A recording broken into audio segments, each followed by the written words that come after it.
తమ్ముడిని చూసైనా బుద్ధి తెచ్చుకోండి, చిక్కు తెచ్చుకోండి అని చాలా మంది ఎటకారంగా అన్నారు.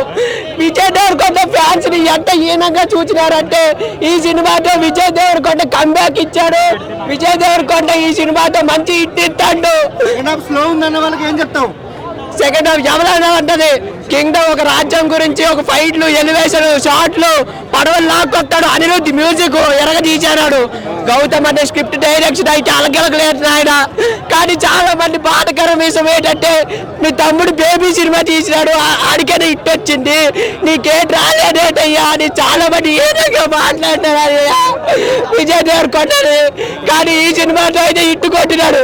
అర్జున్ రెడ్డి వల్ల నీకు హిట్ వచ్చినది, లేకపోతే నీకేంటి, నీకు పేరు ప్రఖ్యాతి ఎలాగొచ్చినది అర్జున్ రెడ్డి ద్వారా వచ్చింది, లేకపోతే నిన్ను ఎవడయ్యా హీరోగా తీసుకొస్తాడని చాలా మంది అన్నారు.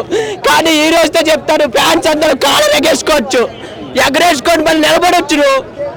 ఏమంటే విజయ్ దేవరకొండ ఈ సినిమాతో ఏంటంటే ప్రతి ఫ్యాన్ కాలలు ఇలాగ ఎగరేసుకోమని చెప్పినట్టు ఉంది.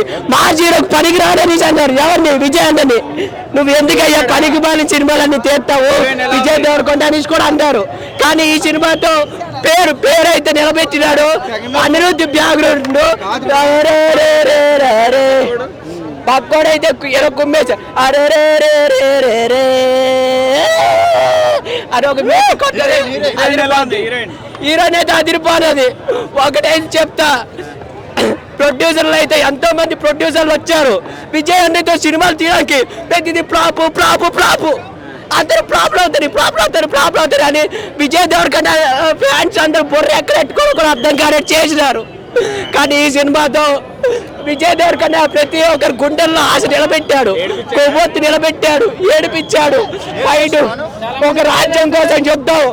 ఇది పోలీస్ స్టోరీ కాదు, ఒక రాజ్యం కోసం జరిగిన యుద్ధం. ఇది పడవలు లాక్కొని వస్తాడు ఇలాగా. ఆ ఎలివేషన్ సీను అలాగే కొట్టదు. ఒక రాజు వచ్చాడు, రారాజు వచ్చాడు. గుండు శివ మొండి శివరా, క్యారెక్టర్ పేరు కూడా శివరా. అదిరా సినిమా.